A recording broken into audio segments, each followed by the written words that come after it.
That's why I renamed your this one so that everyone can see your name as well. So Deepak Jain ji, sir, good evening, sir. How are you, sir? I'm good, sir. Your blessing, sir. Khullar साहब आ गए? खुल्लर साहब तो busy है. खुल्लर साहब थोड़ा late join करेंगे. अच्छा. तो उनका rape doctor Sahil will be there. Okay, ठीक. Sir, about 50 people have joined already. I think we can start now. बिल्कुल यार शुरू कर दे. Yeah, शुरू कर. So, good evening, ladies and gentlemen, and all our delegates. It's been a pleasure and honor to welcome one and all of you once again for our this Regain program in collaboration with Kern. As you're all aware, despite all the pandemic situation and the second wave, which was little peak, so last 1.5 months, we have little delayed it. We didn't want to really trouble the doctors who are already bothered with a lot of priorities inside the hospital. So our apologies on that on our behalf, but nevertheless, we extremely thank all the faculty members here and as well as our advisory committee, Dr. Vermaji, Dr. Vijay K, Dr. Balaji, and Dr. Kullar Saab, all of them who have really helped us to and motivated us to once again restart.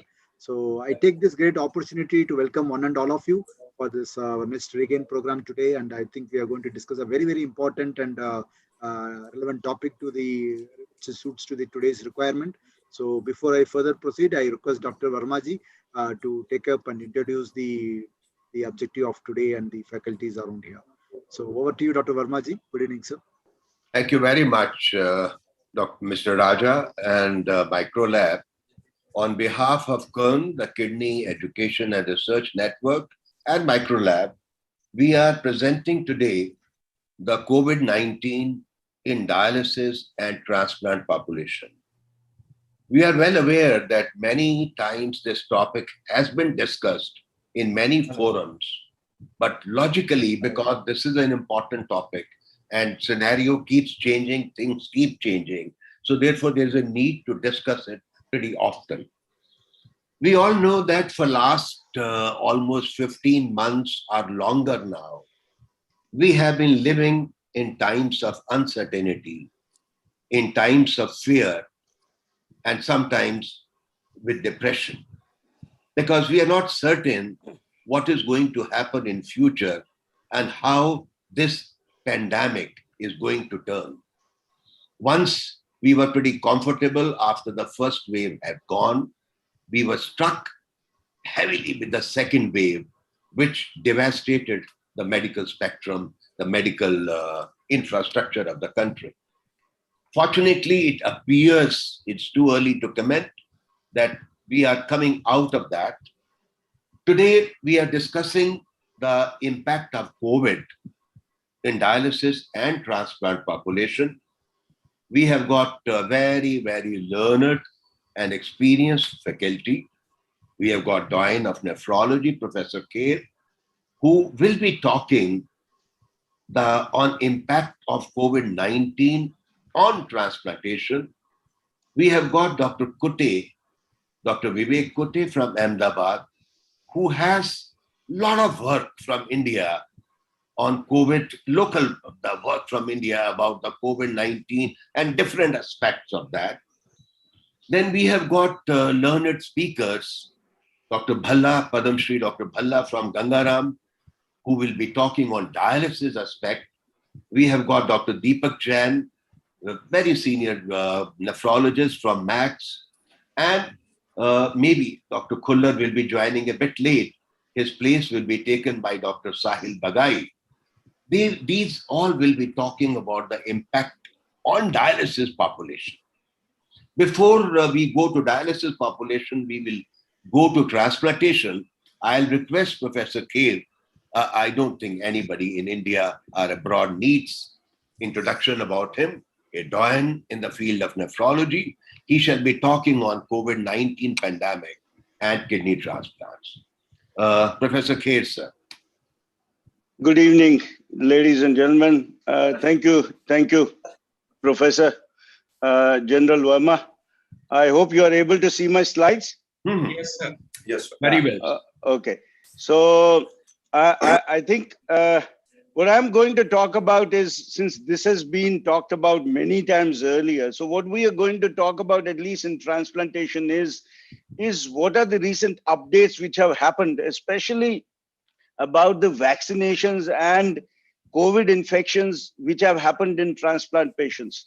And I think Dr. Kutte has been extremely active in publishing from India. And I'm sure after I finish, I'll show you how many publications he's made. And then I'm sure he's going to talk about some of them at least.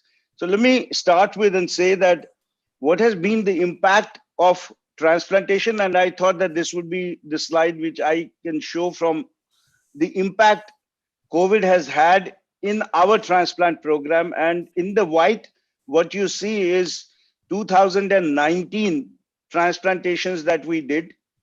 And in 2020 is what you see in pink, and 2021 is what you see in the green.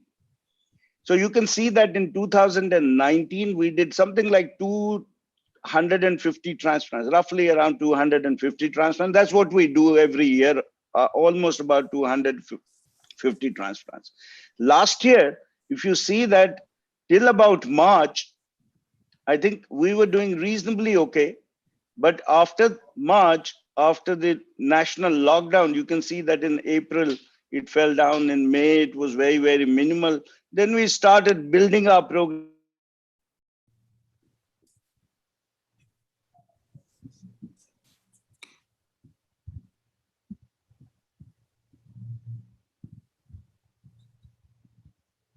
Dr. Care, you probably missed. Hello.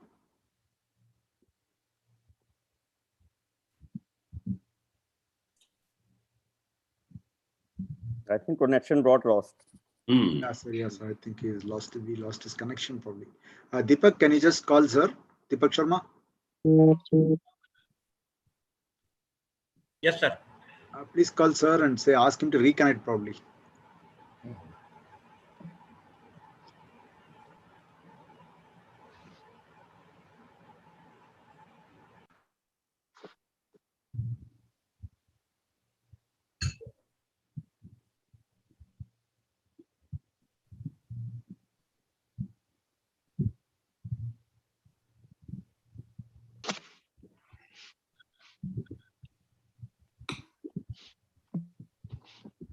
Till the time Professor Kher is coming, I may ask Dr. Bhalla, what is the transplant scenario in your center? Once last year, 23rd of March, there was lockdown was announced. In spite of that, we did not stop our kidney transplant program last year. And we did 110 transplants in 2020. On an average, we used to do 250 plus transplants prior to that. That is average every year. But in 2021, when on 7th of April, actually second week of April, the cases started rising. After that, it was such a devastating form of this second wave that we had to stop kidney transplantation, which we did not stop in first wave. And in April and May, while in January, February, March, we did exceedingly well, continued with our normal activities, but we had to stop transplant because in first wave, 320 of our beds were COVID beds. But in second wave, as you all know, whole hospital was converted into a COVID hospital. And with the great personal and efforts, we could make 600 beds, COVID beds, and we still we could have some COVID negative beds. So it was by pressure of the disease that we had to stop our transplants for 2 months. Then we asked Dr. Vivek Kutte, and he also agreed with me that he also had stopped kidney transplant program, which last year he had not stopped. Yes, sir. Yeah, Professor Kher is back, I think. You are muted, Professor Kher. Hello. Now it is audible. Now you are audible. Now you can hear me, Yeah. but you can't see. But you Let's can't put see your my slide. slides, I guess. Can you see my slides? No, No, sir. no, sir. You have to share the screen, sir. Yes. No, yeah, no. I think there is some problem. Sir, no problem. I'll share it Vijay immediately. will share it, sir. Vijay will share it. Yeah, I will have to leave the share. I will have to first. No problem, sir. I'll take care. Okay.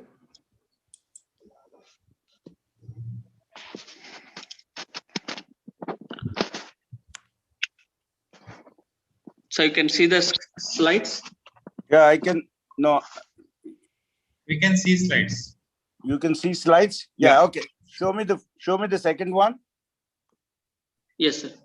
Yeah, you can see that actually, as I was saying that in 2021, from January actually onwards, you can see that we were increasing our numbers till again in April. We had a drop, and in May we haven't done a transplant at all. And now, probably from 15 June, we are going to have our transplant program starting again. Next one, please. No, I think you can probably. I think I can. Probably. Next one, sir.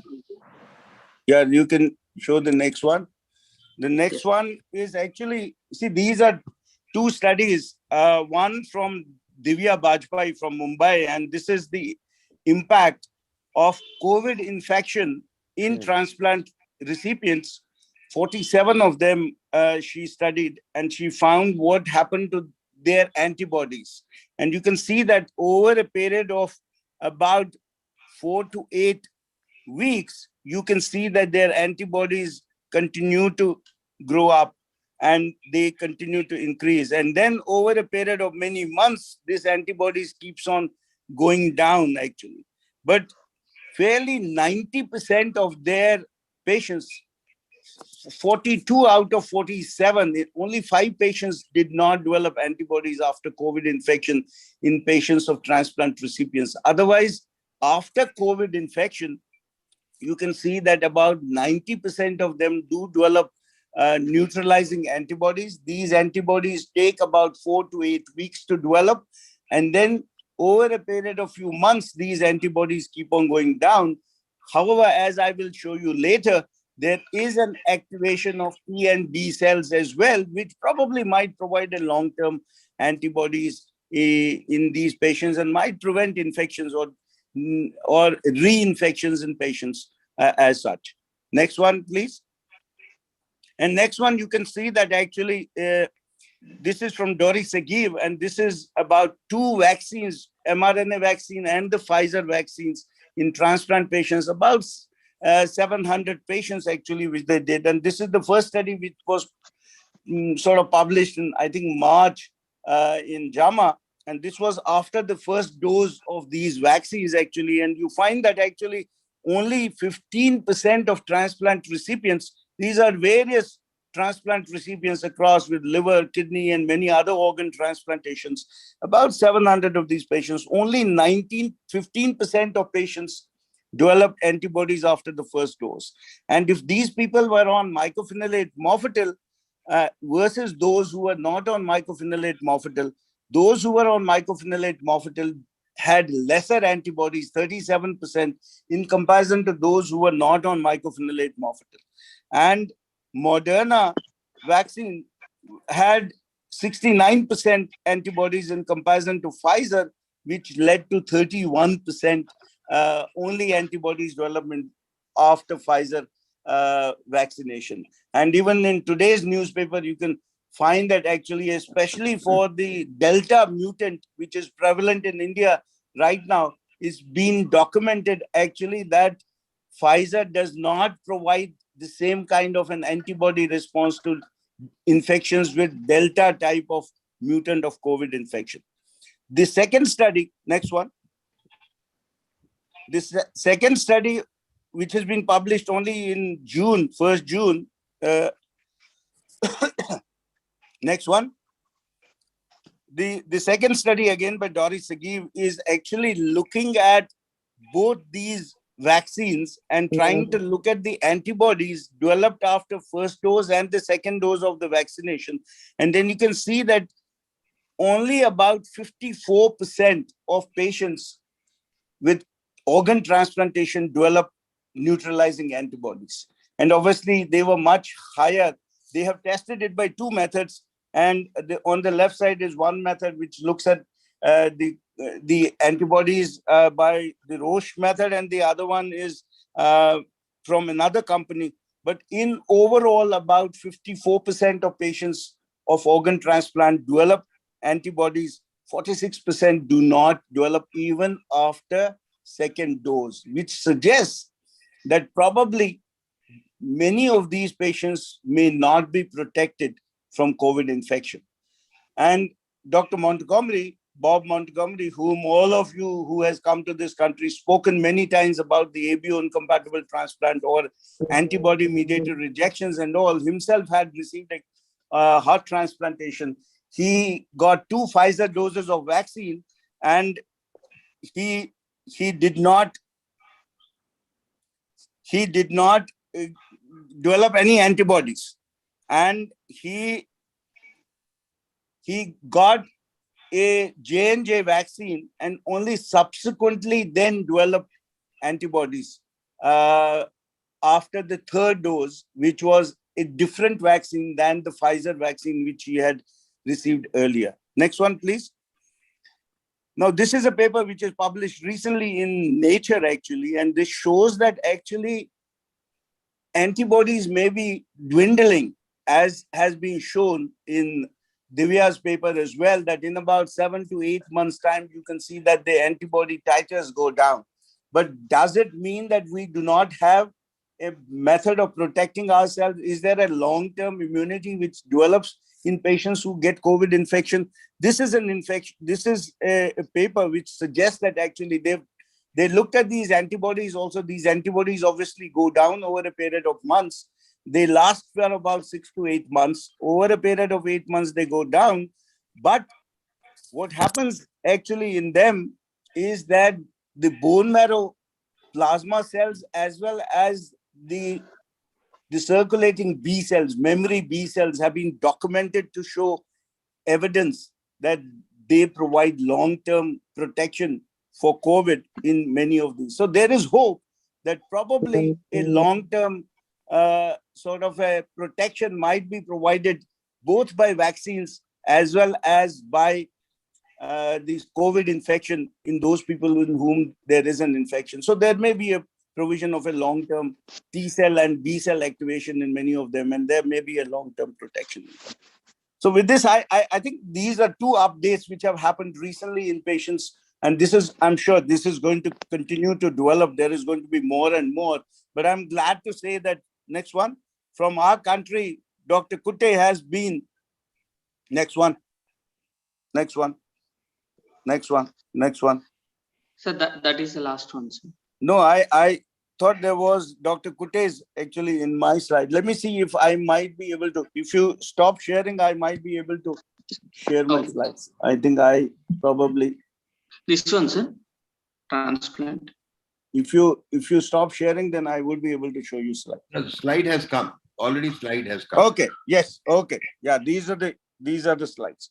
So I think that Dr. Kutte has published tremendously in this area over the last 4 or 5 months. He has been extremely active, and I must say that must congratulate him for this extremely good initiative that he has taken. He's been also able to involve other centers from the country, and I must applaud him for initiating this thing. I do hope that it gets involved even after the pandemic finishes, and we hope that we continue to contribute, collaborate, and have this beginning of collaborative research continuing from this country. And I think he's published quite a bit of papers during this period, and I would request him to talk about many of these papers which have been in premier journals, transplantation, about 4 or 5 of them, and I think in other leading transplant journals.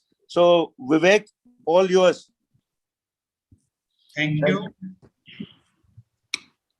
Can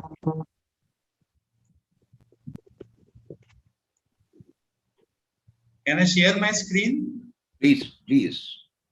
I think, can we remove the slides? Let Dr. Kutte share the screen. Thank you, Professor Kher, Dr. Verma, for the compliments. So I will present a 4-5 multi-center paper. Can we have full screen? Can you see screen, sir? Yeah, make it full screen. Yeah. This is our single center study, clinical profile and outcome of COVID-19 in kidney transplant recipients between May to April 2021. Single center at IKDRC, retrospective cohort, 225 kidney recipients with PCR confirmed COVID-19 were included. Median age 43. Comorbidities, hypertension was most common. 172 were hospital admission, 53 home admission. We can see the severity of the disease. Majority were asymptomatic and mild, 31% moderate and 20% severe. Overall mortality is 7.1% and hospital mortality is 9.3%. These are the standard risk factors for mortality in our cohort.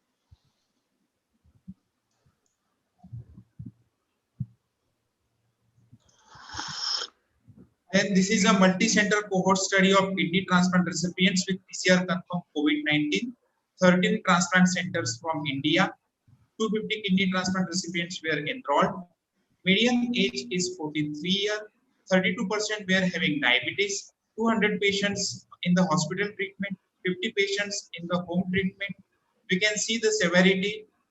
2/3 were asymptomatic and mild, and 1/3 were moderate and severe. The overall mortality is 11.6%. ICU mortality is 47%. The risk factor for death was old age, obesity, low baseline GFI, high inflammatory marker, acute kidney injury, and dyspnea. Then, is it safe to be transplanted from living donors who recovered from COVID-19?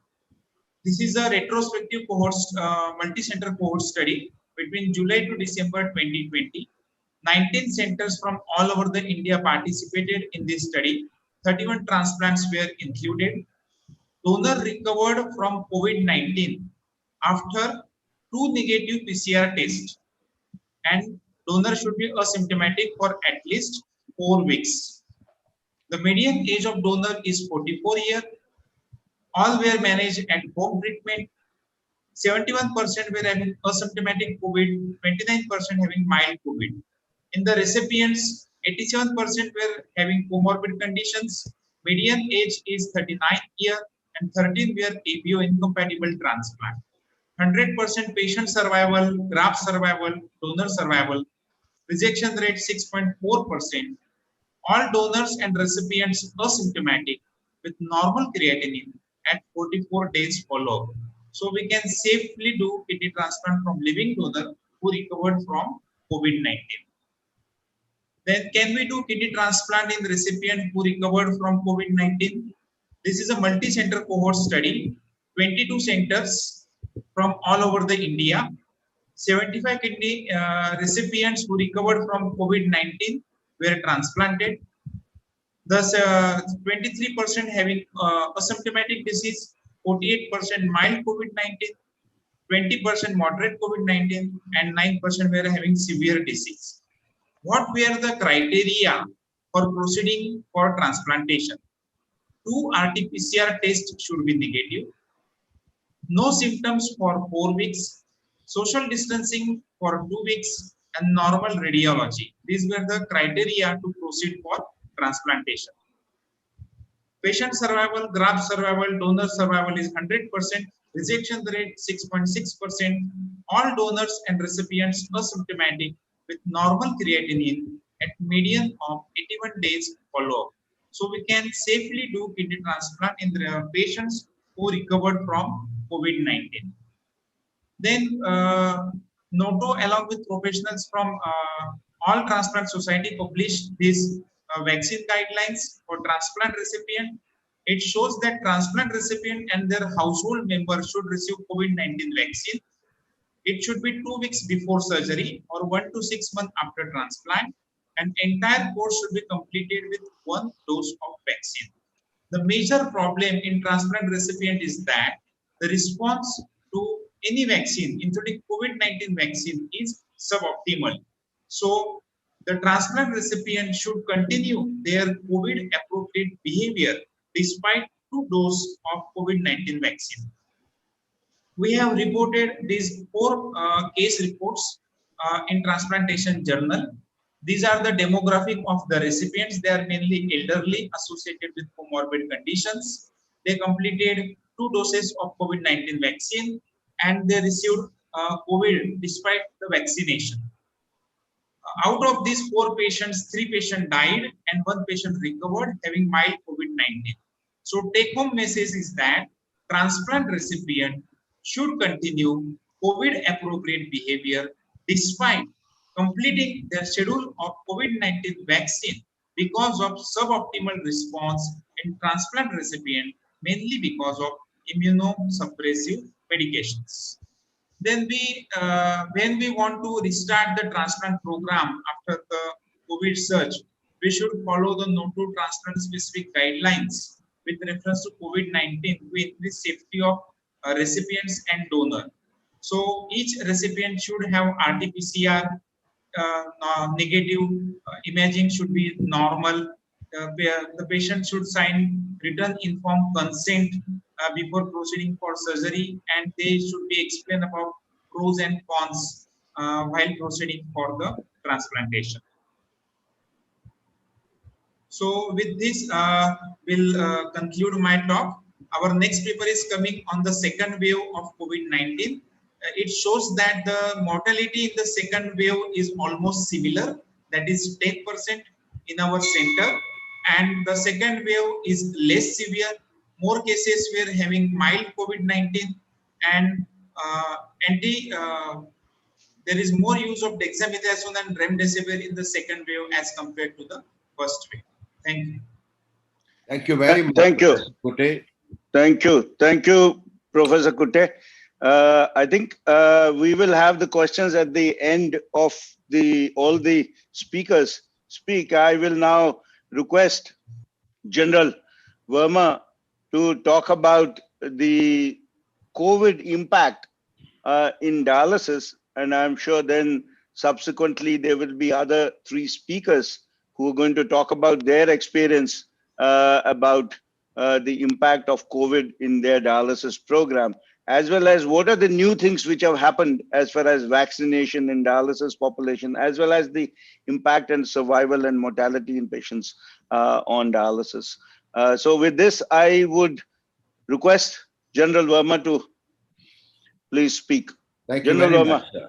Are my slides visible? Yes, yes. Okay. I'll be just concentrating some on dialysis. And many of you know, it is unfortunate that every 6th person in the world with COVID infection today is an Indian. It is as like a population-wise. We all know that majority of the cases of COVID are mild, and we know that patients who develop severe COVID generally have underlying comorbidity. The old Chinese data, which shows that underlying hypertension, diabetes, or coronary artery disease is there in this population. Now, if you look at the fatality, now cardiovascular disease, if a person has got vis-a-vis no health condition to cardiovascular disease, he is almost 10 times predisposed to death. The majority of the conditions like diabetes, hypertension, COPD, and CKD, they give 6 to 7 times risk of fatality if a person develops COVID. The US data, when they initially published, it only shows that 71% of the hospitalized and 78% of the ICU patient had a comorbidity. If you look at the second important aspect, which is the age, the maximum aging population in the world is living in two countries, Japan and Italy. If you look at over 70-year of population, almost 18% and similar figure is living in Japan and Italy. Even if you come to population over 80 years of age, 6% of population from Italy and Japan is over 80 years of age. And this is the impact of, the age on the fatality and the risk of acquiring infection. If you see, the risk of acquiring infection is 75 times to 100 times higher if a person is over 80 years vis-a-vis person less than 40 years. Now, the fatalities in Italy, what we talked, again, almost 99% had at least one, and 50% patient had 3 or more comorbidities. If you look at the dialysis population, the initial publication from Wuhan said that 16% of the dialysis population had developed COVID, and they had 7 fatalities, but they claimed that the deaths were not due to COVID, they were unrelated cardiovascular disease or hyperkalemia. Then came the study from US of 59 patients, and where again, the mortality was 31%. The presentation was almost similar to the healthy population. Then came the study from Italy, where 94 dialysis patients, that is 15% of the dialysis population, got involved. And the two groups, the patients who had at home quarantine, 8% died. And in group 2, which were hospitalized, there was 42%, overall 29% mortality. And this is a study from India, from 2 hospitals in Mumbai. The figure was again very bad. They reported 38% mortality in their patient. What is more striking and disturbing also, that 30% of the patients, they missed a dialysis session when they developed COVID. Now, our data with the first wave, I think all the people are sitting here from Venkateshwar, Gangaram Hospital, Max and Medanta. We had found that there were 12% of the dialysis population were affected in the first wave, and the mortality was 21%. We will talk about the second wave after this presentation. After that, the series started appearing in the late last year and early this year. This is the data from New York, 419 end-stage kidney patients. And again, you find the mortality was pretty high, 31%. Again, a data from the dialysis providers from 26 facilities, 29 US centers. They reported out of 8,000 patients, 438, 5.5% developed, and mortality again remained almost 25%.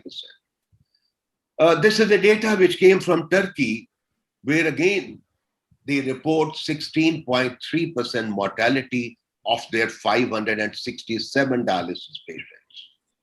And logically, patients who had congestive cardiac failure had higher mortality.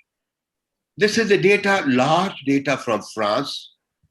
Out of their 49,000 patients on dialysis, they reported 1,621 patients, that is 3.3%. They felt that the incidence is not very high. Rather, the heading was low incidence of COVID in the French nationals. The risk factors remained like in other areas, males, diabetes, in the self-care units, and the death rate was again pretty high, 21%. We come to the European data. Again, a large data of 4,300 patients. And what you find that whether it was 3,000 patients of dialysis or approximately 1,013 patients of transplantation, the risk of death remained 20 to 21%. So what you are seeing all, that wherever whichever area of the world we are seeing dialysis patients, the mortality is pretty high. Dr. Kutte mentioned to you about the transplantation, where the mortality was 11.6%, our mortality was 6%. Here, the mortality is coming pretty high. Now, this is again a data from Dr. Jha and the group from India. And again, they find that a large patient, 28%, miss dialysis session. These are disturbing facts. Now, the unique issues which are there in dialysis population, which is not in transplant area, I think this cartoon summarizes well. There are 3 million dialysis patients in the world. Majority, almost 80 to 97%, are receiving in-center dialysis. Everyone has to come twice a week, travel to the center by a cab or taxi or by bus. He has to stay in hospital for 3 to 4 hours for every session, and exposure to many other patients, staff, and the co-passenger communities in the bus. There is a high mortality, 5 to 20 times. This is the risk of acquiring infection. And likewise, the mortality is pretty high, 16 to 32%. And this is the top, with this data, I think Dr. Jha and group recommended that there's an urgent need to vaccinate dialysis patients against this infection. Now, this was a topic which came in ISL. Now, what is the data on vaccinating dialysis patients? There is very minimal data as of now.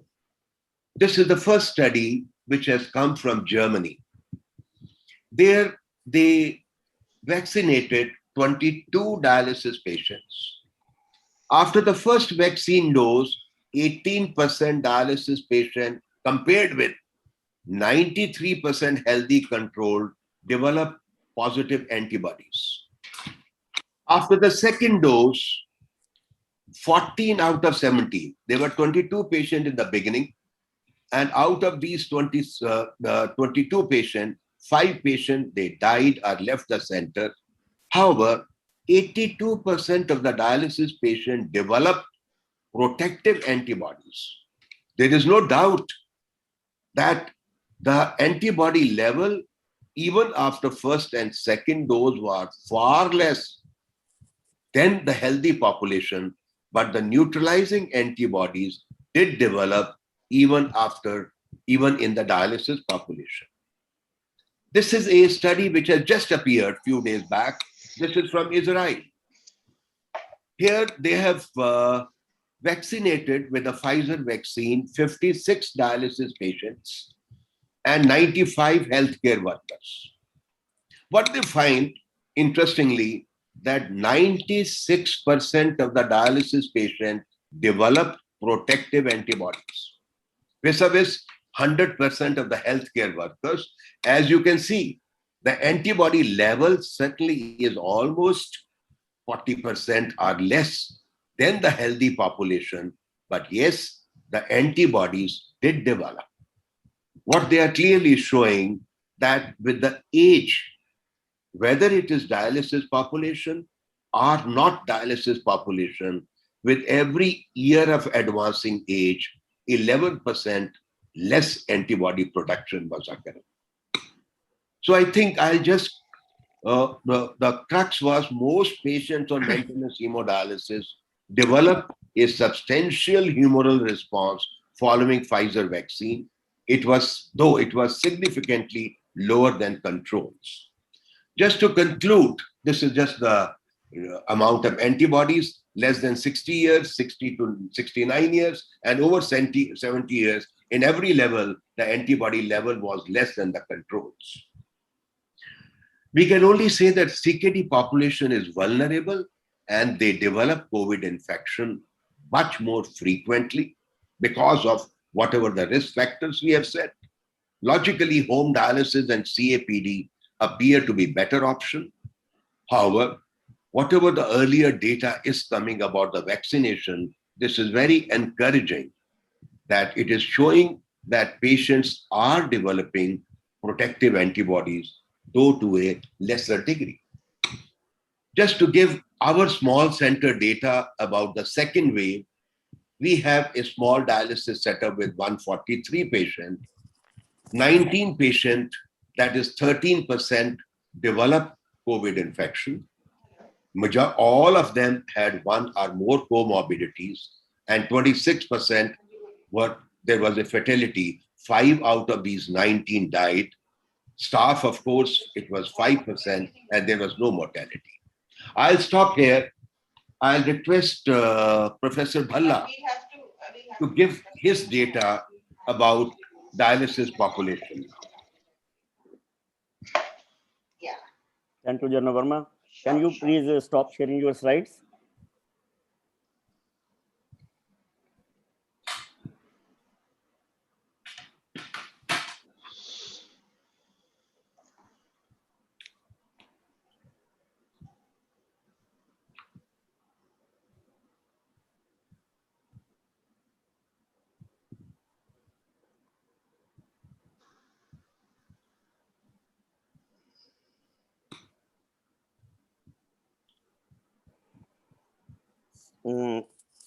At the outset, I would like to thank Microlab as well as this Kidney Education and Research Network for giving me the opportunity to present my data.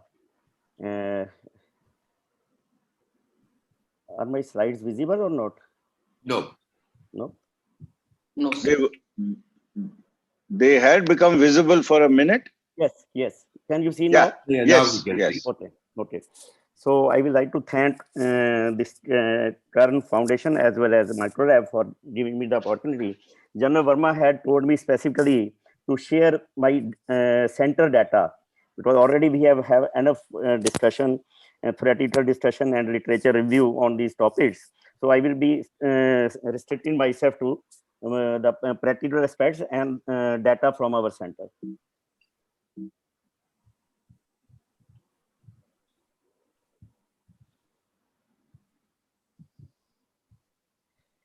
See, like Dr. Vivek Kutte mentioned, that second wave was mild and less mortality and less severity. Our in Delhi was a totally different uh, experience. It was like a cyclone. We had two cyclones, like Taukte and Cyclone Yas in last month. And it was really like a storm we had the second wave. Dr. Kutte, it was not mild. And unfortunately, many of our relatives, many of our old patients, many of our colleagues, we could not help them. We were totally helpless. In fact, we could not provide a bed to them. And even if there was a bed, ICU bed was not available, ventilators were not there, bypass were not there, oxygen was not there. All these things we never faced in the first wave. It was a totally out of the blue. So that's why I totally compare it with these cyclones. And our experience really, I'm sure in Delhi, other centers also have got same experience. We could not help, and many of our patients, old patients, we lost due in second wave. Now, if we compare first wave with the second wave, in first wave, when we had to prepare ourselves in the dialysis unit, totally, it was a new phenomenon for us. And we followed all the Indian Society of Nephrology guidelines, and we had all the SOPs in place, and we had managed it very well. So in the first wave, we had 40 patients out of 223, whereas in second wave, we had 96 patients who became positive. So it was 17.9% in the first wave and 44.6% in the second wave. And in fact, this wave was too much infectious and contagious. Unfortunately, 50% of our healthcare workers, like dialysis technicians and nurses, ward boys, became positive, and some of them became very critical and requiring more than almost 16 liters of oxygen. Fortunately, we did not have any mortality in the healthcare workers. Now, if you see the mortality, in the first wave, we had 5 out of 40 who died. That was 12.8%. But in second wave, our mortality was very high. 29.2%, as shown by Dr. P.P. Verma, that in Europe studies, it was almost 30% mortality. In second wave, we had really very high mortality. And the presentation was much more severe as compared to first wave. This just to show that we had 96 patient positive. And out of these, about 53 patients we managed with OPD treatment. And in IPD treatment, there was 43 patients. We had 40% of the patients who were having very severe disease. So this was totally in contrast to the first wave, when we had most of the patients with mild disease, and majority of the patients we could manage with home treatment only. We tried various treatments. Of course, two most important treatments were oxygen and steroids. Steroids we tried in standard doses as well as in very high doses also, like methylprednisolone injectable. Some of the patients we gave remdesivir also, when we had a publication in KI that remdesivir can be used in dialysis patients. We used tocilizumab, we used plasma therapy, we used bevacizumab, and even IVIG also. And 40 out of 96 patients required CRRT also in ICU.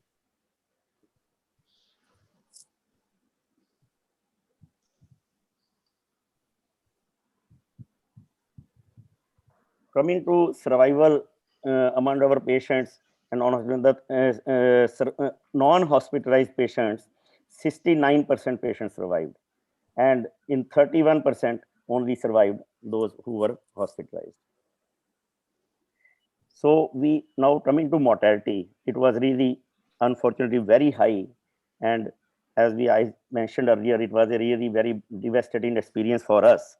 And 28 patients we lost in the second wave. And this mortality was 29.2%.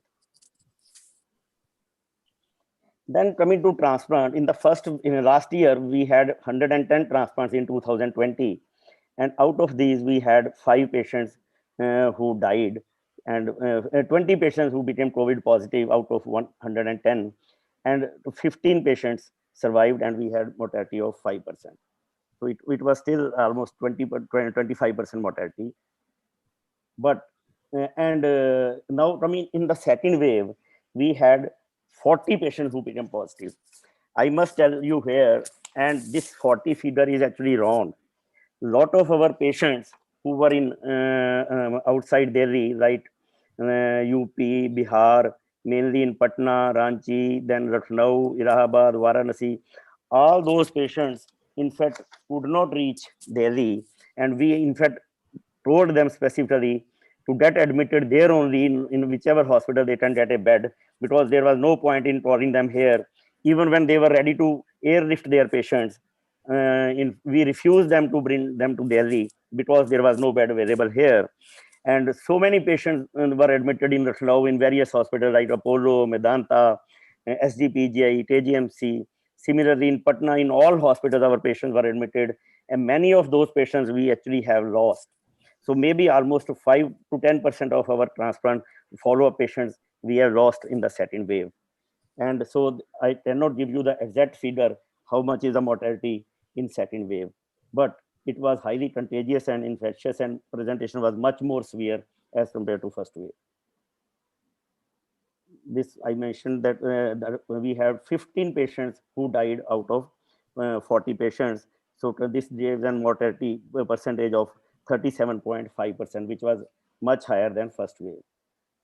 Now, we resumed our normal activities of transplant in this year from January onwards, and we did about 64 transplants. So on an average, we are doing about 250 transplants at our center. But last year we did only 110. So this year we thought that we are doing very well, and we did 64 transplants. But once in April, about second week of April, when this second wave came, we had to stop our kidney transplant program because 80% of our beds were COVID beds. So it was not wise to perform transplant in this scenario. Then I asked Dr. Vivek Kutte also that what is his policy. He also told me that they have also stopped this time. As last year, he had also not stopped, and we had also not stopped last year. So we stopped for 2 months, that is April as well as May. And now from 1st June onwards, we have already started our regular activities, and we are doing about 4 transplants per week. Out of these 64, in fact, 6 patients became positive. And that was because the whole hospital was actually COVID hospital, and it was not possible to prevent infection in these patients. In fact, I must mention here that 4 patients developed mucormycosis also. This was not out of these 64, but overall so far transplant patients. And I will request Dr. Vivek Kutte to collect the data of mucormycosis also, so that we can have this publication also from our country. We lost 2 patients out of these 4 patients, and 2 could be saved with adequate treatment. Thank you, Dr. Bhalla. Again, you are highlighting that the second wave was much more infectious and devastating, and the mortality was higher than in the first wave. Dr. Deepak Jain is a senior consultant in Max, Shalimar Bagh, very senior nephrologist. Please, your experience. Good evening, sir. Professor Kher, sir, General Boma. Am I audible? Yeah, you are audible. Dr. Bhalla, Dr. Dinesh, who is not here, Dr. Vivek, my dear colleagues and learned audience. Thanks to Mr. Raja, Mr. Deepak and the team Micro for providing the platform for this particular interaction. Just very briefly, next please. I will recapitulate briefly my experience with dialysis, the transplant, and also critical care nephrology across 2 centers which have been associated in the past 1 year. And one of the centers is in Delhi, and the other center is in Uttar Pradesh. Next one, please.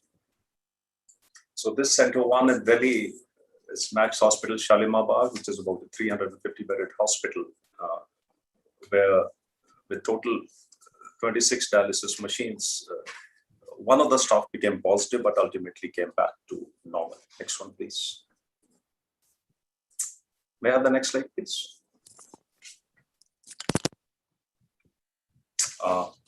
In Center 2, a total of 18 dialysis machine and the 14 staff.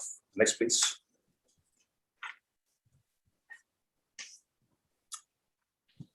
May I have the next slide, please? Yeah. Now, coming on, as Dr. Bhalla and already elucidated that in March 2021, the second wave was much more vivid. It was a very unique experience trying to help patients with online consultation. There was a serious paucity of bed during that time, and out of total 145 patients, 40 patients became positive at Max Shalimar out of these units. Unfortunately, most of these patients happened to be admitted at outside centers because of bed scarcity. And 18 of these patients expired either at Max or at outside centers. And 12 of these patients with various therapies improved and came back to regular dialysis. Most of these patients were treated with plasmas. Some of them were receiving IVIG, tocilizumab wherever available, and also IVIG in certain cases. Next, please. Now, coming on now, this is a data which is a slightly different data, and this data is in fact a data of November, December, and January, starting from November 2020 to January. And this is a different kind of data where we were picking up the patients from a single center from the dialysis unit. So this is not actually a maintenance hemodialysis data. This is a data which is picked up from the dialysis unit of IP patients who were testing COVID RT-PCR positive and who required data. For some reason, there is a definite male skew. Can I have the previous slide, please? Previous slide, please.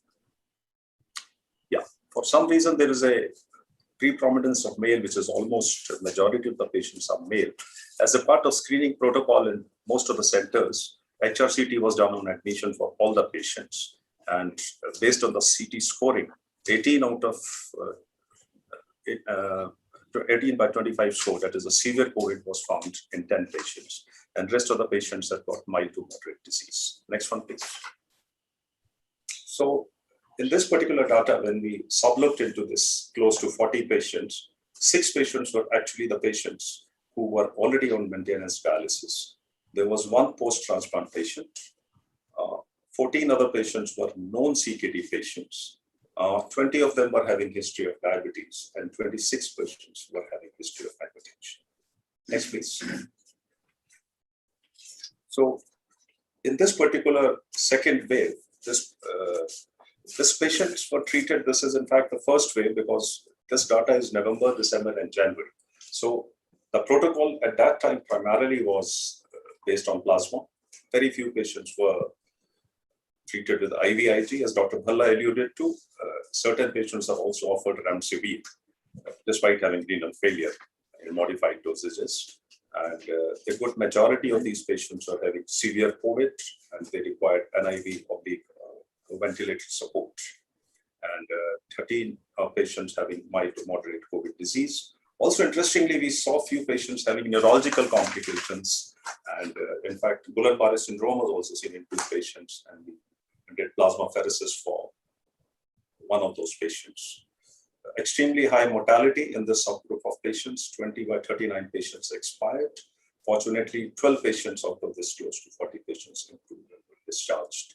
And 7 of the patients, because of financial constraints, have been shifted out. Next, please. Can I have the previous slide, please? Previous slide. So the markers which were done as per protocol, which we are doing, COVID profile was in terms of IL-6, which the master chart will show.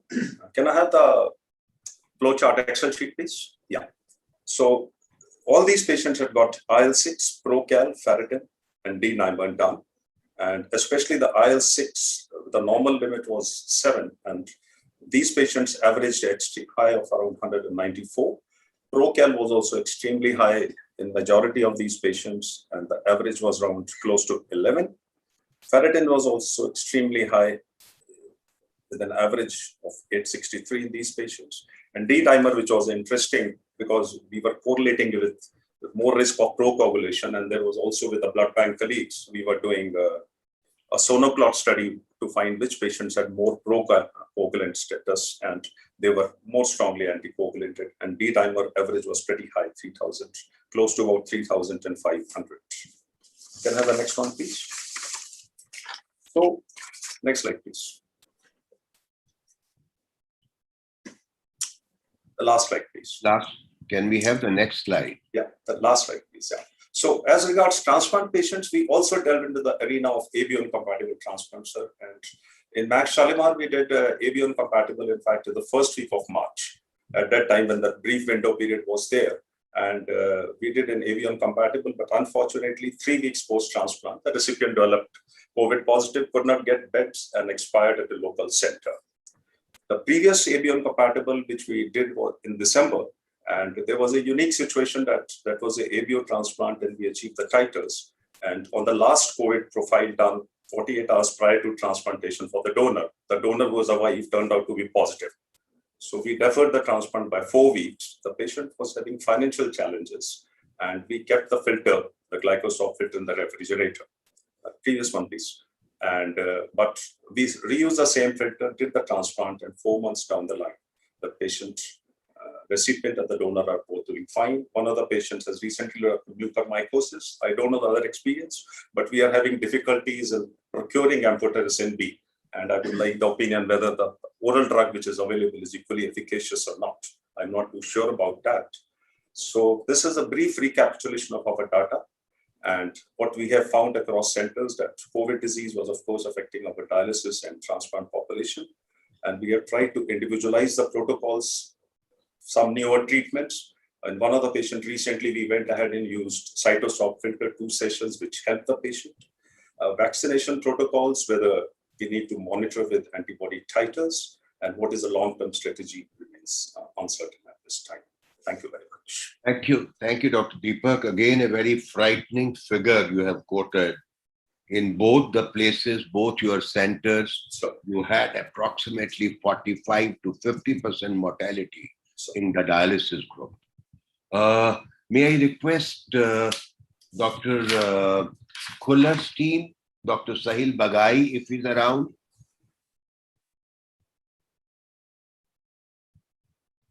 Yeah.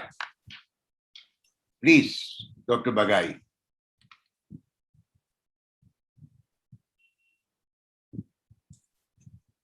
Hello, you are not audible. Hello, am I audible, sir? Yeah, now you're audible. Good evening, everyone. Increase your volume, sir. Just a second. Am I audible? Yeah. Yeah. Good evening, everyone. So I'll be talking on behalf of Max Super Specialty Hospital faculty. As Can Professor you go Bala- for the full screen, sir? Full screen. Good evening, everyone. So I'll be speaking on behalf of Max Super Specialty Hospital faculty. So as Professor Bala did mention that this time the COVID was like a cyclone to most of the Delhi centers, and we were not any different from any other center. So we had to pull our socks to tackle this second wave of COVID, which was like a hurricane to us even. We were very sure about one thing, that we did not ask any of our patients to miss or reschedule the dialysis unit. As any other center in Delhi, we were also the ones who never wanted a negative COVID report for any asymptomatic patient all this while. We had asked our attendants to cut down to their entry to the dialysis unit. So for dependent patients, we asked to be accompanied by only one attendant. And for stable HD patients, we preferably wanted them to walk in alone to the dialysis unit. We used quite a lot of signboards for easy interpretation of the patients. And this is just a visual abstract by Dr. Divya Vajpayee, which was being followed by, I think, almost every center across India. Inside dialysis unit, we did adhere to COVID protocols. So COVID appropriate behavior was followed. So we asked all our patients and staff to adhere to at least 3-layer surgical mask, and 95 if they wanted to use was their own choice. Patients were followed. Patients would follow cuff etiquettes. Then foot operated trash bins were all replaced by hand operated bins. Cleaning and disinfection of the dialysis unit was done at least thrice daily for all the touch surfaces, and after every shift, sanitation of the entire dialysis unit was carried at the day's end. Food was discouraged during the second wave.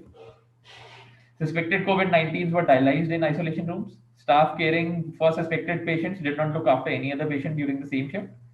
Asymptomatic patients, if were dialyzed in common unit and then had a COVID positive report, a proper sanitization protocol was carried on before the next shift or the next patient was called to that bed. Early aggressive testing and tracing of contacts was followed all this while. Dedicated earmark places for indoor and outdoor confirmed COVID cases was created. So we had made an arrangement for OPD as well as IPD patients who were COVID positive. So coming on to our data, so out of almost 480 patients that received dialysis in Max Arcade, 118 patients were turned to be COVID positive. That's almost comprising 1/4 of our total dialysis population. 80% recovered, but we had, as General Verma mentioned in his talk, that almost all centers across the world had the same mortality. So we also had the same experience, that the mortality was almost to the tune of 20%. Males to female ratio was 4.1:1. So that is in sync with all the other centers. Talking about the 23 patients who died, so we had a male predominance, and male as a gender has been established to be an independent risk factor for mortality. So 87% were males and 13 were females. Talking about these 23 patients, so 14 patients died in hospital and 9 patients were home deaths or outside hospital deaths.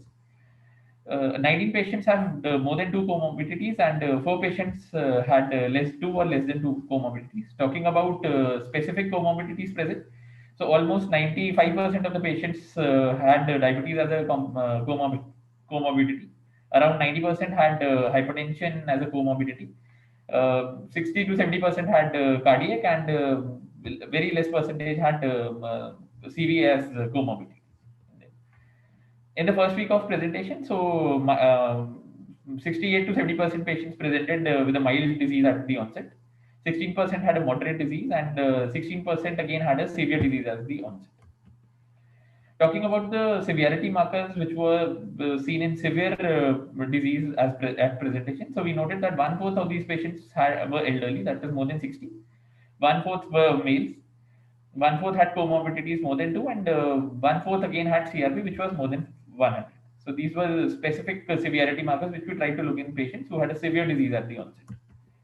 Talking about the inflammatory markers, so as Dr. Deepak did tell that even in his cohort, he had seen that the patients did have increased procalcitonin. We also noted that around 7 patients amongst 23 had increased procalcitonin. Almost 14 patients had D-dimer, which was 5 times higher than the normal values. CRP more than 100 was reported in around 12 patients, and IL-6 more than 100 was again reported in 8 patients. Amongst the treatments, so we did try to give baricitinib.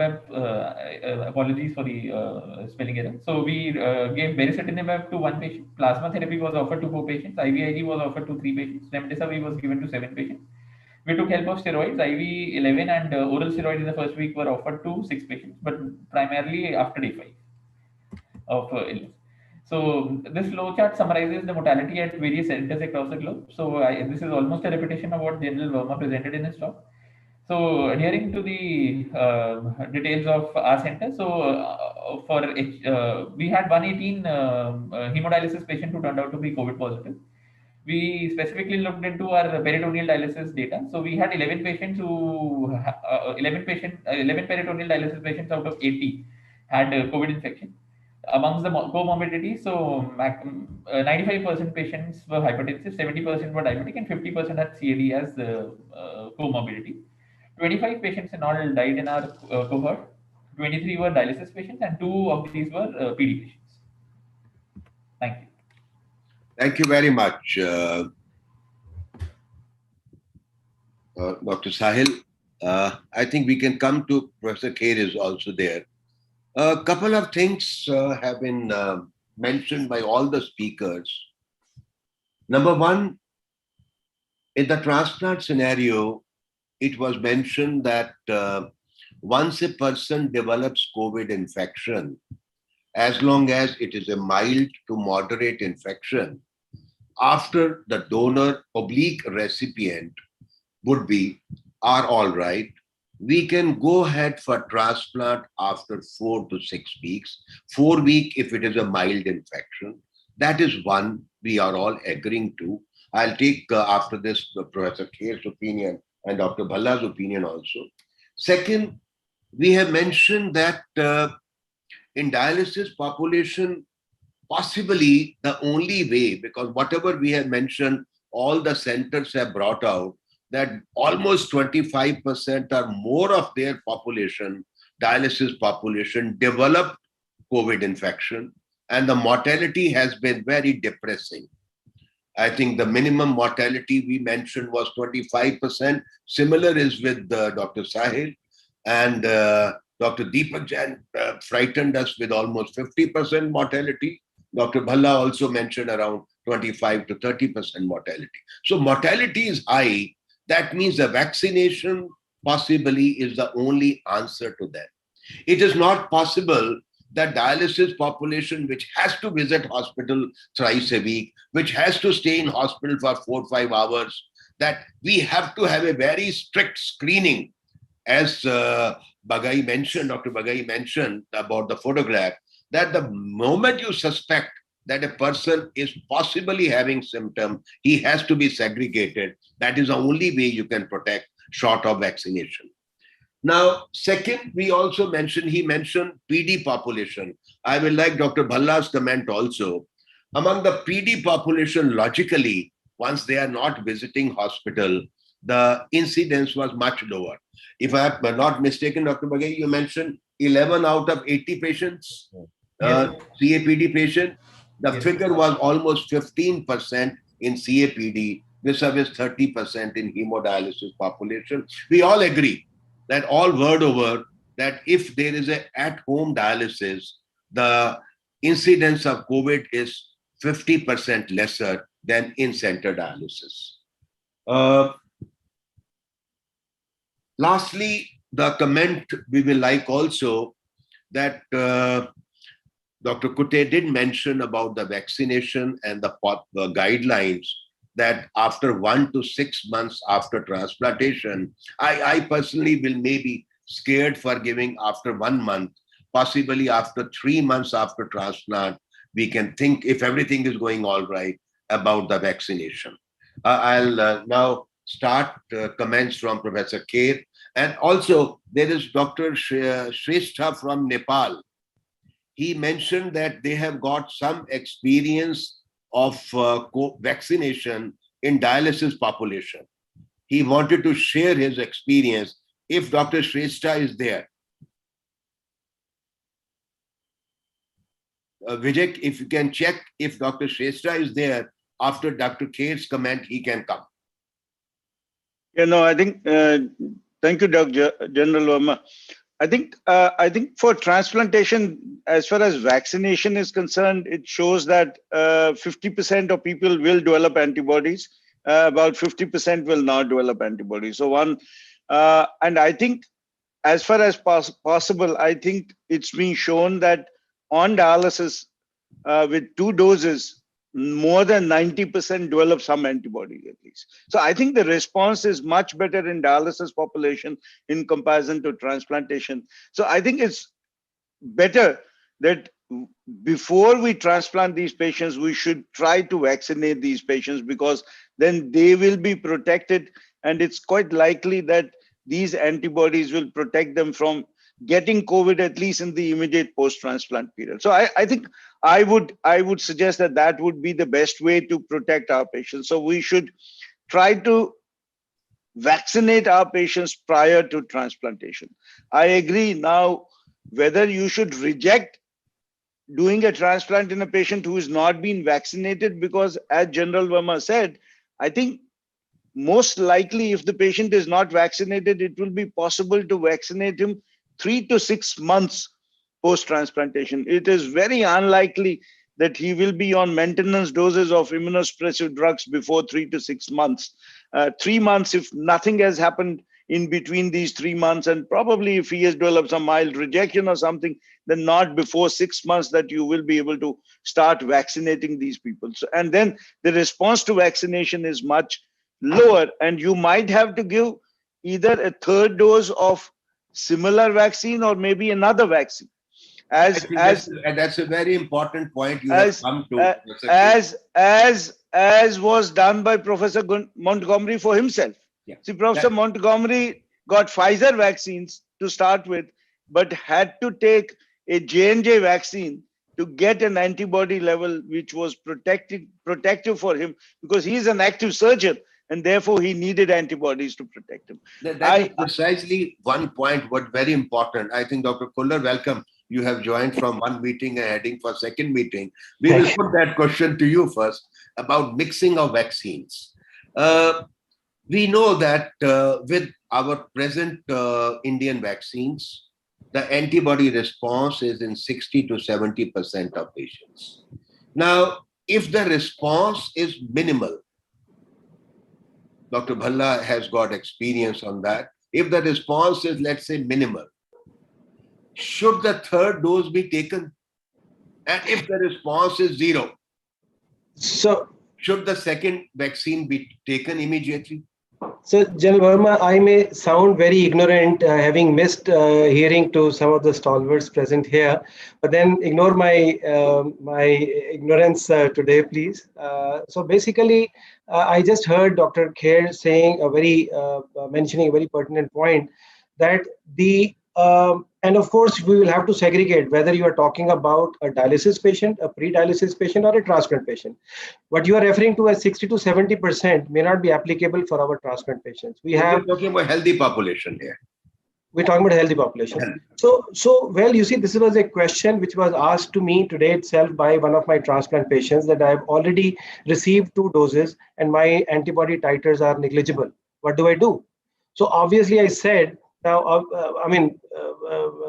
we don't have the luxury of taking a 3rd vaccine, but maybe in times to come, when there is no dearth of vaccines, when we have enough available and different brands available, different makes available to our population as well, we will then need the data which will tell us that whether it makes any sense to give them the 3rd, the way we have been innovating with hepatitis B vaccine. We started with 1 dose, and when the 2 doses, then we gave GM-CSF, and then we gave them intradermal Hep B vaccine to increase the seroconversion. I think we'll have to have the same kind of policies made for COVID in case COVID is there to stay, in case we still have the same kind of scenario which we have faced just recently. So I don't have the answer to that. If a patient, especially our transplant patient, could not seroconvert after a COVID infection, after 2 doses of the vaccines currently available in the country, whether a vaccine of Pfizer make or Moderna make or Sputnik in future will increase the efficacy further. So we need to know more about that. But yes, that will be the step in the right direction. Professor Bhalla. Professor Bhalla, is he around? No, I think I disconnected, sir. Some issue came. So Dr. Shrestha has joined. Yeah, please. He can give his. Thank you, Professor Verma.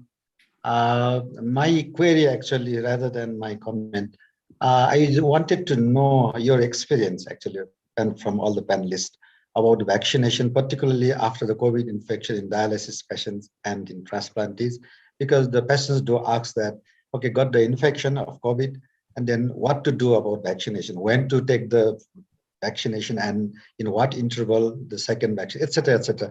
So would you have any concrete logically, if a person has developed COVID infection, yes, we tell them to hold on for 3 months as a policy, because we expect that he has developed natural antibodies because of infection, and after 3 months the level of antibodies is expected to fall. After 3 months he can have the first dose and second dose as per the protocol. Any other comment? Professor Kate? I'm sorry, Dr. Kate, to interrupt here. I mean, I will still go back to something which I referred to a short while ago.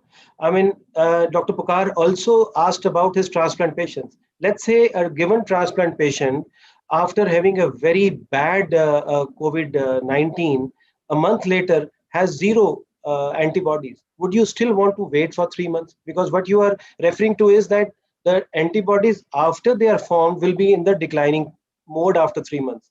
But supposing the patient never had any protective, formed any antibodies even after 1 month of a terrible infection, then I think probably it may be wiser to give it earlier than the recommended 3 months. Dr. Kher, your comments, please.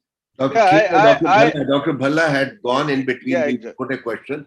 And after Dr. Kher, you are also answering the same thing, that if a person has developed, this is a question from Nepal coming, if a person has developed COVID infection, maybe dialysis or transplant patient, after how much time the vaccination should be taken? Yeah, no, I think I would agree that if there is an antibody which is developed after an infection, usually it's said that this is normal population, because these are the ones which have been studied the most. After a COVID infection, usually 1 dose may be sufficient to produce an adequate antibody titer in a normal person who has got it. In our population, unfortunately, these are all immune compromised patients, be it dialysis or be it transplantation. Transplantation much more because the antibody response, even to the best of the vaccines, has not been more than 50%. So, and Moderna seems to be better than Pfizer, at least from Dr. Sagiv's. The first dose was at least double response to first dose with Moderna in comparison to Pfizer. Although with the second dose, then both of them seem to be reasonably okay. So as far as I would agree with what Dr. Kula said, that probably if a transplant patient hasn't had any antibodies after a COVID infection, then I would try to give him an a vaccine probably in about 4 weeks' time, 2 to 4 weeks' time. I would say that means, do you recommend all the transplant patients or anybody who has developed COVID infection should do antibodies after 4 weeks or 6 weeks? Yeah, 4 weeks. I would do it antibody level in about 4 weeks' time. If he doesn't have an antibody, I would, and even if he has a mild antibody, I would give him a vaccine if it is allowed. Unfortunately, at the moment, the government has put 3 months barrier that if a person has developed COVID, then up to 3 months, you may not be able to vaccinate such a patient. So there is going to be a formulation. I hope that changes once the vaccines become available, and I hope none of these become barriers to vaccinating, because many of our patients are going to be immunocompromised and their antibody titers are going to be lower. So we will have to plan and innovate in different ways, as we have done with other vaccines previously. Hepatitis B is an extremely good example. Yeah. We've used everything to improve the immunogenicity of vaccines and double dosing, more doses. Maybe we might have to, as was done by Dr. Montgomery, give another vaccine, maybe a J&J vaccine intradermal, or maybe an intranasal vaccine, and other vaccines may have to be given to produce Dr. an Bhalla. antibody. Professor Bhalla. Actually, my international question was lost. What was the question? I just heard about the third dose. In fact, third dose is not actually recommended so far. In fact, are we allowed to give third dose? No, that is the question, is that if a person has not developed antibodies, whether it's a dialysis patient or transplant patient, you have given 2 doses of vaccine.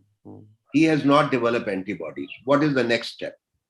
No, but so far, in fact, we cannot give third dose. So, Where later. can we give third You dose? have to devise the policy. I hope you get the time to, and you get an opportunity to devise your own method. You're not going to be limited. Policy. At the moment, yes, you are limited, but I hope that this is going to change. Dr. Deepak Jain's comment, and Dr. Bagai also. Sir, what Dr. Dinesh Kular mentioned, I think we would have to individualize and see, like in GMCSF, which was used in the case of hepatitis B. In these patients also, we have to know what is the antibody titer adequacy, which is going to be there. Which of these brand is better? And possibly we are looking for a third dose, both for dialysis population as well as transplant population. Dr. Bagai. So we know that, as Dr. Kher also said, that Dr. Dori had showed that patients who were on MMF had a lower antibody response. So we certainly know that there are going to be group of patients who must have had been given fair immunosuppression during COVID, and these patients would obviously be at the mercy of, they probably would be requiring another booster dose to get their antibodies higher. So we all would encounter such patients wherein third dose would have to be given to these individuals. Just a small question, Professor Kher or Dr. Bhalla, you can answer. We know that if a person is on MMF, the antibody response is compromised. Possibly what you have also showed 50% of what if he is not on MMF. If a person is taking vaccination, will there be a point to reduce MMF for some time? Yeah, I think I am not so sure that I would play around with immunosuppression in that fashion. It's been shown on the first dose. Doris gives data. The first dose, 50% of patients who were on MMF had lower antibody response in comparison to those who were not on MMF. But after the second dose, I think the antibody responses were reasonably okay with these immunosuppression. But I would feel that I would individualize and use different other mechanisms. Like giving a third dose probably would be much better rather than playing down with the immunosuppression, because acute rejections might happen also during that period of time. And now you are into a difficult zone of managing acute rejections. You are afraid of COVID infections, and then you want these antibodies to come up quickly. So you are creating a sort of a jigsaw puzzle, which is going to be extremely difficult to be solved at that point of time. So I would not play around with too much of immunosuppression. Just maintain the immunosuppression and try to give more of antigens, which is the vaccine. Dr. Bhalla, you are correct. Absolutely same, General Verma. I will not interfere at all with the immunosuppression of the patient just because the antibodies are not formed. Just to have antibodies, I will not take that risk of stopping or reducing the dose of MMF or TAT in these patients. Logically, it will be prudent to have additional dose of vaccine rather than playing with the immunosuppression. Dr. Actually, in our even dialysis population was not one of the priority in that list. Once there was a list of priorities when this. I know it should have been. But dialysis somehow we could not manage as a society. We could not manage to include dialysis population as a priority. Number one. Because if you recollect, we all projected also to ISN. It is a ASN, International Society of Nephrology recommendation, that the dialysis population is a priority. So now this is a select population, right?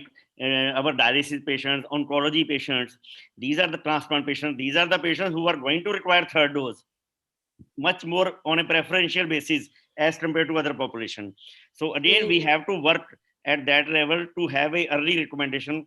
But you see, there is a shortage of vaccine in our country. So I'm sure there are so many priorities for government. Dr. Bhalla, a comment from you. What we have seen about the dialysis figure now from different centers, there is a lot of variation from mortality figures. Whatever mortality figure you is mentioning or Deepak is mentioning, around 50%, is that possibly, as you mentioned, it was a flux of patients, there was no bed, people could not get the hospitalization. Is it the deaths were because the medical aid was not available? Or you think the infections were so severe that deaths was inevitable? Because this second wave, as I mentioned, it was much more contagious and infectious. And somehow our patients, both dialysis and transplant patients, it was a much more severe form of disease this time in the second wave as compared to first wave. And you are right, actually, that we could not give the patients, even we had a shortage of BiPAP, we had shortage of oxygen.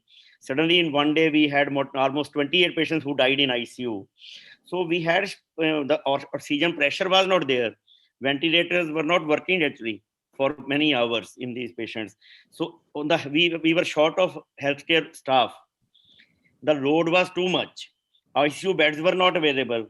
In emergency also, almost 50 patients were there who were serious patients. They were being kept in emergency only for 48 hours or 72 hours. So that factor also may have contributed to high mortality in these patients.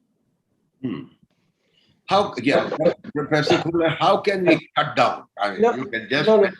Dr. Verma, this is in response to your earlier question, and I'm not advocating any change in our practice pattern, whether you shift from one particular immunosuppression to other. But then I thought I'll share some recent data when the efficacy of the various vaccines was compared and compiled vis-a-vis the kind of immunosuppression.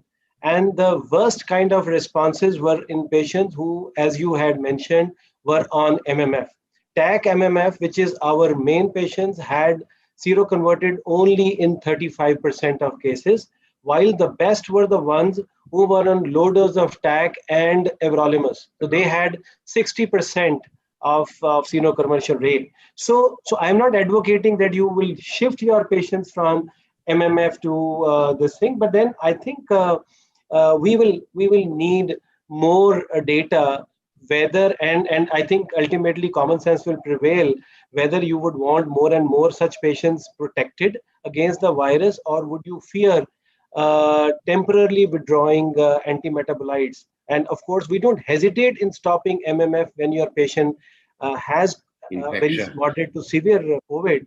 But to do that in a patient who is doing quite fine will require guts and a lot of medical legal implications. So I thought I'll just, this is a recent data which says that TAC everolimus combination, the one used in the Transform trial, were the best ones. Yeah. Now, given that our clientele is not fully vaccinated, dialysis population, how can we check? Because we don't know, again, the third wave, when it will come. Because whatever data every center is giving, almost 30%, 40%, 50% patients are developing COVID. How can we check it? Dr. Deepak, your viewpoint. Because the patient has to travel to hospital.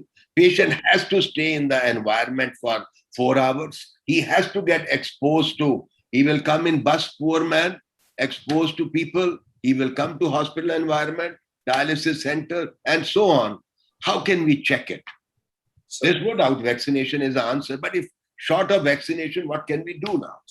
I think ultimately we have to proactively vaccinate such population, whether it is 2 dose or 3 dose, and get some form of getting the antibody titers done at some point of time. And we have to be proactive in vaccinating these. I think vaccination, this third wave coming, what time coming, that remains to be seen. That is area of future uncertainty. But what we are seeing, that this extremely frightening data, which Dr. Bhalla is already alluding to, and it is really a very, very disheartening situation. What happens is suddenly you are on teleconsultation. There is again a paucity of bed, as a lot of patients are coming from smaller places. This dialysis population is coming, and we are trying to regulate. So I think in some way or the other, vaccination strategy and having also, I would like to understand that what is the understanding on the safe antibody titer, what antibody titer is protective enough. So because a lot of blood bank people who are doing these in the labs, we are not very clear that how much titer is good enough. While we are trying to give plasma to some of these patients, we are not clear that, what exactly, where do we stand in terms of a safe antibody titer. My understanding is not very clear at this point. Anyone will like to give? So I think let me answer Dr. Deepak Jain's second part of the question first. We don't have the answer because you see the antibody titers which we are getting as reports are not really the neutralizing antibodies. There are very few labs across the country who are doing the neutralizing antibodies. There was one in Pune which was doing it initially. That is what we were told. Unless now in the recent times more and more labs Lal Lab is liberally doing neutralizing. Yeah, they were doing initially qualitative. Yeah. Now they are giving quantitative also. So no, I'm not saying quantitative, but then the neutralizing antibodies, whereby it's not just a titer, but something which is finally going to be protective. That's one. Now, my bigger fear is, and I think I would like to draw everyone's attention, two things, and I'm sure my colleague Dr. Sahil had must have mentioned it. We had a spurt as well. But then that spurt was initially, we were caught unawares initially. And then when we took stock of the situation, even though we all know that virus is highly contagious, we found that fewer patients were getting affected or infected by the virus subsequently. What it means is, when we didn't see the enemy coming, we faced a brunt. And initially 1 week, we had a lot of patients, a lot of casualties. But subsequently, I would say week 2, 3 onwards, we probably had put some measures in place, which definitely had reduced the risk. So I would really want to say that, yes, we should not forget the value of reinforcing these measures in our dialysis units, which I fully agree what you are saying. This is the data, I just interruption. Yeah. This is a data from Hammersmith Hospital also. Hammersmith Hospital, as you mentioned, they got caught unaware in the initial period, 1 week, 2 weeks. There was a spurt of cases. And suddenly, I think Dr. Sahil mentioned, he showed the photograph and then they started screening very religious. And even the minor suspicion, the patient is in a separate room. Yes. And they cut down. And they found that the incidence of COVID came down drastically. So we have to be careful. So that's the point I wanted to make. That's the point that I wanted to make, and the same experience with us. The third week onwards, we were sitting quite comfortably, and a sharp reduction, and we created the COVID positive dialysis beds, which were in the third week onwards were not really required also, because even fewer were quite enough. Now, my bigger problem, General Verma, sorry to interrupt, is the fact, I'll want to share our experience. On the World Kidney Day, we kick-started a campaign whereby we encouraged everyone. We set up separate dedicated booths for our patients on dialysis, and we kept on waiting for them to come and get their vaccinations. We were facilitating, yet no one came. So I would say one crucial month was wasted. This was 10th of March this time, I believe. So, and the whole thing started somewhere middle of April. So I really wish that if we had been able to convince more and more patients, and no one was scared. The real scare came only after the second wave, not after the first wave. maybe more and more people will take our advice now and get vaccinated, and hopefully the third wave never comes. This is I fully agree. I think the way General Verma, you had raised one question about PD. In Dr. Fuller's data, they had somehow very high incidence of COVID positivity in PD patients. 11 out of 11 cases out of 80. 7 out of 80. Around 2 died. 15%. And 2 died. Why it was so? But Bhalla, I think maybe I think it's the same, that no family was spared from the wrath of this thing, and PD patient families were no exception. I mean, we may believe that yes, they may be doing the exchanges in isolation, but then at the end of the PD exchange, they would be mingling with each other. And I think PD families were no exception to the general population. So we luckily we lost only 2 out of these 11 patients, but then 11 is still not a small number. I think we all have agreed that we were almost caught unaware by the second wave. Maybe we were not fully prepared and geared up to tackle second wave. So therefore, and at the same time, we had lack of medical infrastructure during the second wave. So maybe whatever the mortalities we have shown in our second wave possibly could have been reduced if we were prepared. Since now we are prepared now and the vaccination is going on, we hope that we can escape the catastrophe of third wave. If at all it comes, it should be milder. I think if there is any other comment from any faculty, you are welcome to give. If none other, then we will close. Mucormycosis. Can we have just short comment from various centers about their experience of mucormycosis in transplant patients? Dr. Kuller, yes. I think we may miss that. Anybody, because Dr. Deepak mentioned about a case. One patient we are having a swab transplant, in fact, 3 years post-transplant, stable graft function. I won't be able to give good comment on that. I think Dr. Kote, it is his birthday, he had to leave. Unfortunately, availability of the drug, I think Sir General Verma or Dr. Bhalla can guide that when the availability of the drug that is amphotericin after a few years. No, it's very bad. It is very bad, the situation. I don't know about Gangaram. So what is the effectivity, sir, of using I know of a friend of mine who is admitted in Bombay, in Leelavati Hospital. With mucor, he had no drug. Since he is a Fauji admitted retired, so we arranged from Delhi, we arranged from Naval Hospital, but still the drug is short. So I don't know the situation in Gangara.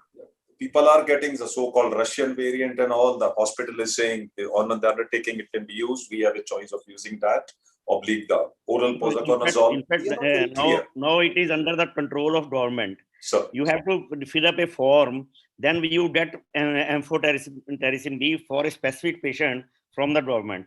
So somehow we have been able to get it, but it is quite a short supply and it is not freely available in our hospital. Well, you mentioned something about oral tablet, oral therapy. Are you mentioning about is it good enough, sir? That is alone is not effective and all, but they are not that effective. So not as alone, stand-alone therapy is not that effective. I read in the paper something like potassium iodide, oral therapy, very, very cheap and very effective. I don't know. I have got no idea about potassium iodide. I think Dr. Any Fuller is not here. Dr. Fuller. He has also left. Dr. Sahil, any comment on mucor?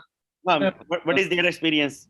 So we have quite a large surge of patients post-COVID with mucormycosis. Currently, we have almost 6 to 7 patients admitted with mucormycosis. Transplant patients. Transplant. Yes, that's what I'm saying. Post-COVID and post-transplant, post-COVID mucormycosis, we have seen quite a lot of surge, and almost 6 to 7 patients are still admitted with us with mucormycosis, and drug availability is very high incidence. Very high. So, sir, when I was in PGI, I happened to publish a paper with Dr. Gupta that we saw almost like 550 transplant patients. So we had 56 patients with fungal infection. Out of that, 23 were mucor. but we never saw this intensity of mucormycosis. We almost have a large number of patients admitted in ENT with mucormycosis, and also we see that the normal patients as well as transplant patients, dialysis patients, everyone is being affected. What is the outcome of these patients so far? So since we have not been able to procure amphotericin B on a daily basis, we have been just giving them subtherapeutic doses. We unfortunately have not had any mortality as of now, but then it's too early to say because it's like 3 to 4 weeks for every single patient with us. But we are not able to discharge them also because it's, as Professor Bhalla did tell, that it's in the government of India's hand. So patients have been at the mercy of getting the drug here in the hospital. So we have to keep them here, give whatever is available. Posaconazole is being available with ease. So they all are on posaconazole, but amphotericin they are getting it very regularly. I think we will have a separate session on that, Dr. Bhalla. I must thank all the faculty members for sharing their rich experience and generating a consensus that what we are seeing in the second wave in COVID, in dialysis and transplant population, it is unfortunate that a lot of people, immunocompromised population is developing it. It is unfortunate we are losing a lot of these people, but there is a hope that we are now mentally prepared to deal with that. There is a hope now with the vaccination. Hope the coming times are going to be better for nephrologists. I thank everyone once again for sparing their time and sharing their experience. Back to Mr. Raja, please. Thank you very much, sir. I think it's been a little long evening, but however, we really thank each and every the faculty members who could spare your time, and particularly Dr. Puller, despite his busy schedule, he could come in between. Dr. Kute, Dr. Sahil, all of Dr. Deepak, thank you very much, sir, for all of your sparing your time. So we look forward for the next session at the earliest. Once we finalize the agenda, we'll get back to the audience. So wish you all good luck. We look forward to have a reduced number of cases and better clarity in terms of treating the patients in the days to come. Thank you very much, sir. Signing off. Thank you very much. Thank you.